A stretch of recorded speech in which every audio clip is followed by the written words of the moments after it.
Assalamualaikum warahmatullahi wabarakatuh. Alhamdulillah, kita panjatkan puji syukur kehadirat Allah Subhanahu wa taala. Sampai detik ini kita masih banyak sekali diberi kenikmatan oleh Allah Subhanahu wa taala. Hari ini kita ada tamu masih dari daerah Kabupaten Semarang.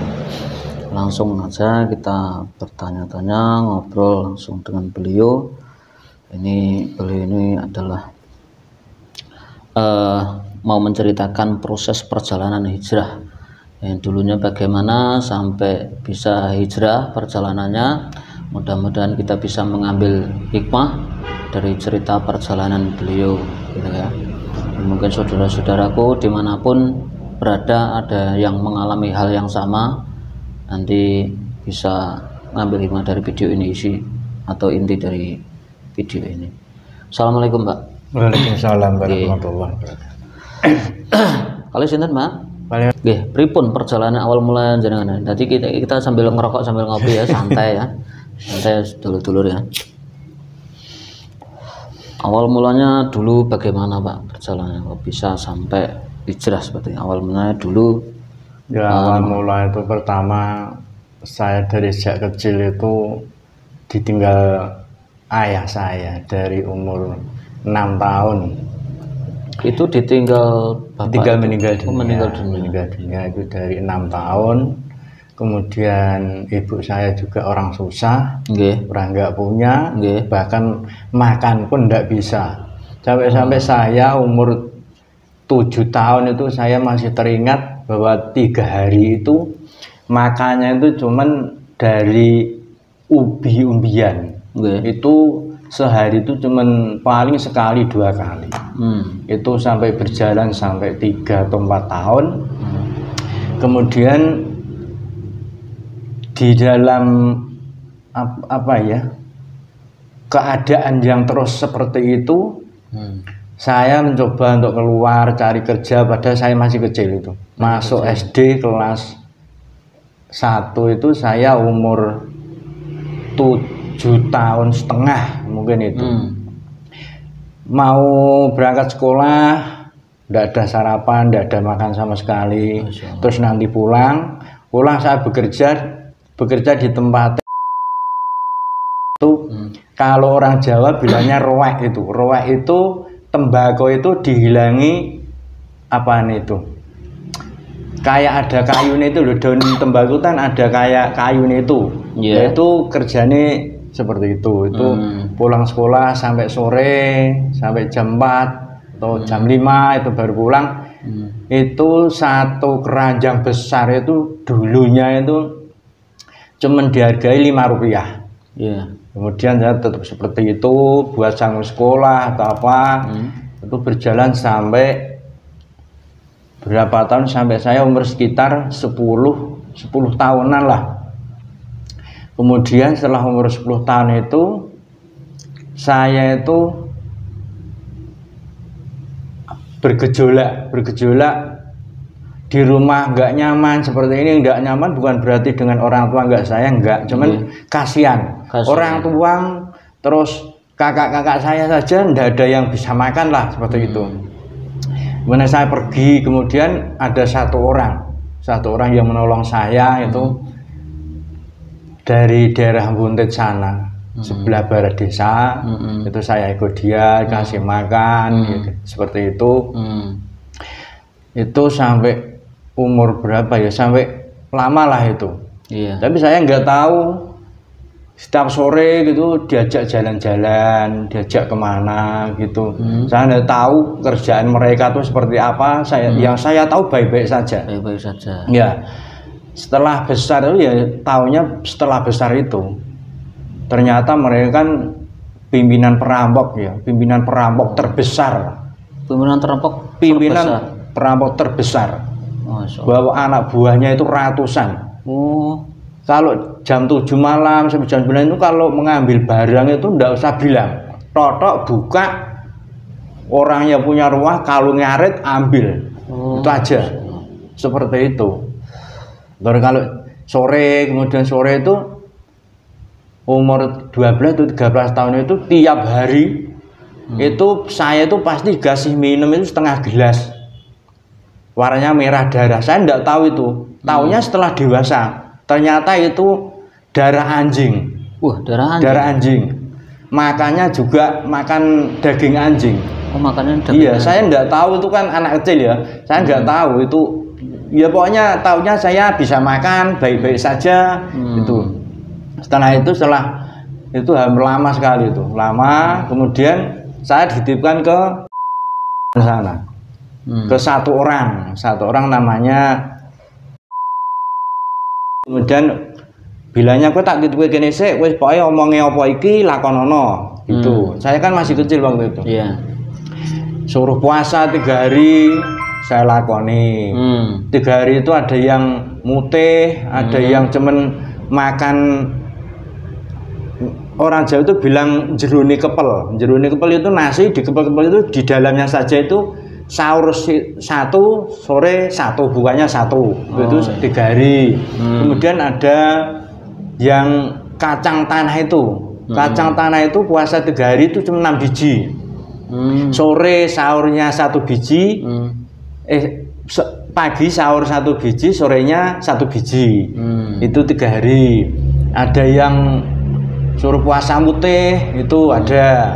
Setelah itu kurang lebih 6 atau 7 bulan saya dipindahkan lagi ke daerah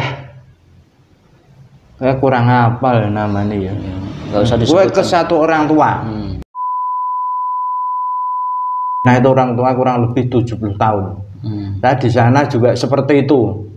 Disuruh seperti ini, suruh diragam. Iya. Pokoknya saya jalani saja. Saya kan nggak tahu, masih kecil nggak tahu. Soalnya saya tahu nanti akan manfaatnya. Nggak tahu sebenarnya itu manfaatnya untuk apa, beneran untuk apa. Pokoknya terus jalani saja. Itu juga pernah. Kemudian setelah itu dipindah lagi. Pak Lurah siapa itu saya juga kurang tahu. Ya. Situ juga seperti itu. Suruh puasa, suruh tirakat, bahkan saya ditaruh di tok sumber seperti gua. Itu saya suruh bediding bahasa Jawanya bediding, kalau bahasa Indonesia itu telanjang bulat. Berendam boten. Enggak, di atas batu besar. Di atas batu besar. Itu 3 hari 3 malam. Bertapa, Pak? Enggak tahu, saya pokoknya seperti itu saya jalani itu. Gitu. Terus setelah itu suruh ke kuburan, tidur di kuburan juga pernah. Seperti berapa itu. Malam? Itu cuma 3 hari 3 malam. 3 hari 3 malam. 3 malam tidur di situ. Enggak makan itu, Pak. Setelah itu sampai kalau tidur di kuburan makan apa tidak? Enggak makan itu, enggak makan. Enggak makan sama sekali. Tapi enggak takut waktu itu, Pak? Enggak tahu, enggak takut, enggak apa, pokoknya siap saja. Pokoknya siap. Ya, pokoknya apa yang dikatakan apa ya namanya? Dibilang guru, saya itu enggak berguru gitu loh.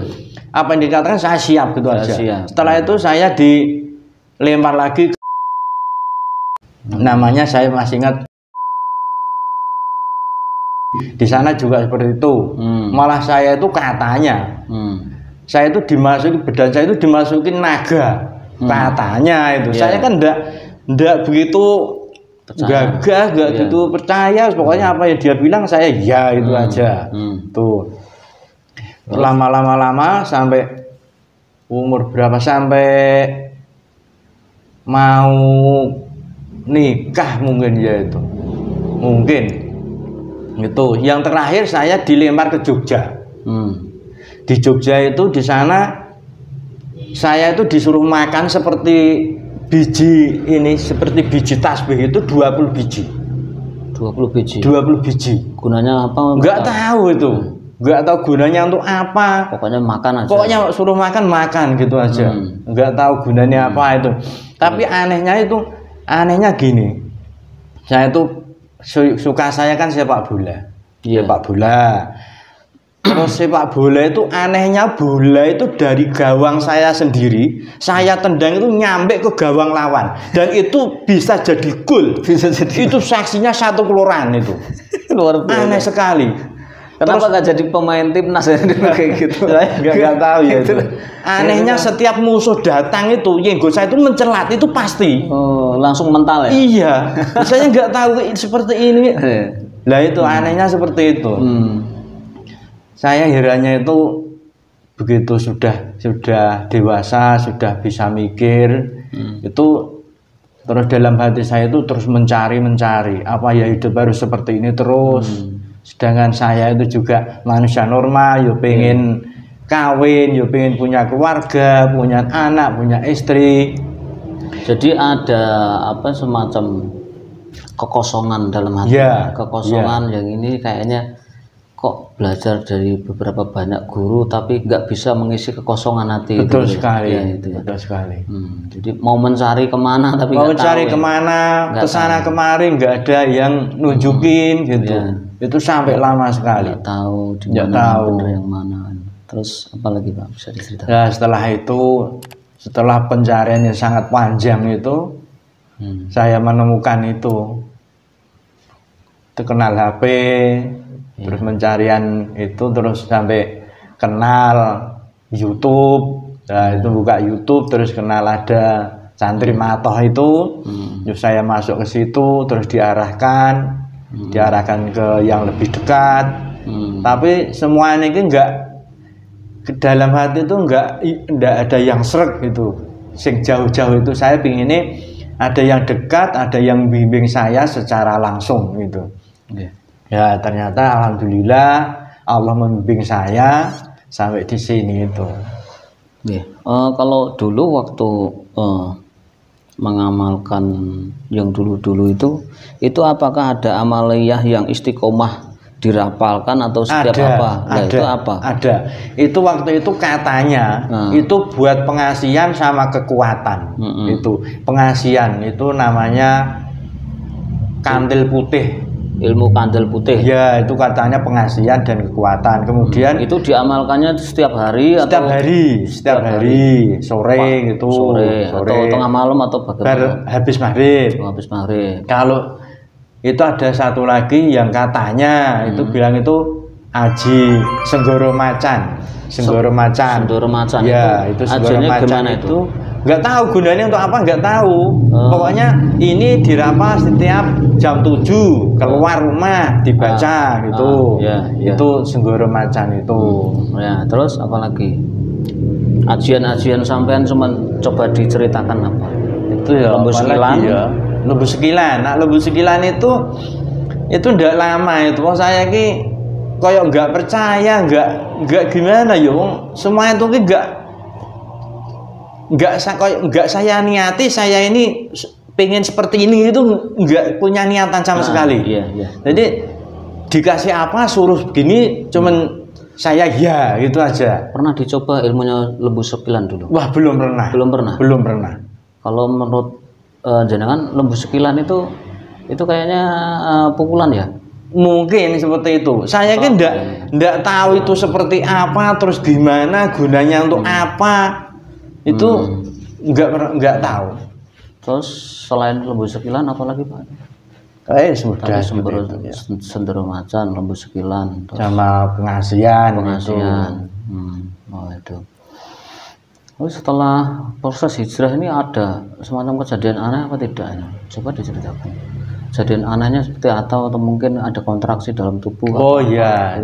Setelah hijrah ke amaliyah yang terakhir ini memang banyak sekali kejadian terutama saya sendiri juga keluarga juga. Saya sendiri yang saya alami itu memang badan terasa panas sekali, terus seperti ada yang memberontak terus menerus. Sering blank, nggak bisa mikir apa-apa, itu lemes, itu kalau keluarga ya semua keluarga sakit-sakit, itu yang sering dialami. Jadi dulu kebal juga punya ilmu kebal. Nggak tahu ya Pak. Pernah kejadian sampai mungkin kecelakaan atau apa? Oh iya, nah itu pernah itu ditabrak mobil itu 3 kali. Tabrak mobil 3 kali. Nggak apa-apa. Terus Ditusuk pernah ya, ditusuk juga pernah. Ditusuk pernah. Tapi nggak ini apa-apa. kepala ada ini sampai rambutnya nggak tumbuh ini. Pernah itu. Dipukul atau di mana? Diketok pakai pakai sabit. Oh, dibacok iya, pakai sabit. Ini masih ini. Ndak tumbuh rambutnya. Tapi luka nggak waktu itu, Pak? Luka. Tapi ndak apa-apa. Ndak sakit, ndak apa-apa itu. Nggak apa-apa. Tapi luka ya. Luka. Terus ini tapi lukanya dalam nggak itu? Enggak ya? Enggak. Terus orangnya yang baca gimana? Lari apa gimana? Lari itu kan ya pas dangdutan jadi nggak tahu. Oh gitu ya. Ada yang ngamuk di tempat dangdutan ya. Iya. Sini juga pernah. Itu kayak bekas derai kayaknya. Oh, ditusuk. Iya. Ya keluar darah itu, tapi ya paginya ya sembuh itu saja. Ini bekasnya masih ada di sini. Ya. Berarti tetap nancep, Pak? Nancep, Pak. Tetap nancep. Dia juga keluar darah. Keluar darah juga. Tapi cuman rasa ya, sakitnya nggak ada. Nggak ada, itu loh. Ya. Aneh-aneh seperti itu. Jadi mempunyai ilmu kebal tapi belum sempurna. Kalau sempurna ya tidak apa-apa dia nggak merasakan luka. Jadi ada tamu saya itu juga punya kelebihan dulu kayak gini, tapi bisa terluka ya. Ya nggak apa-apa itu. Jadi kita akan hadirkan tamu dari dalam katanya. Silahkan kalau mau lari Odam, tak tarik lagi nanti kamu. Ya mudah-mudahan Allah ridho. Jadi hari ini sekalian pembersihan kodam-kodam yang ada dalam tubuh Bapak ini. Mudah-mudahan Allah ridho. Ya membersihkan juga bukan saya, bukan. Jadi Allah langsung. Saya cuma robot saja. Jadi jangan salah paham saudara-saudaraku semuanya dimana Anda berada. Saya tidak bisa apa-apa. Semua digerakkan oleh Allah. Jadi saya itu digerakkan oleh Allah, semuanya atas kuasa Allah. Jadi saya cuma tawakal sama Allah saja gitu ya. Ya kita langsung proses mediumisasi ya. Mas.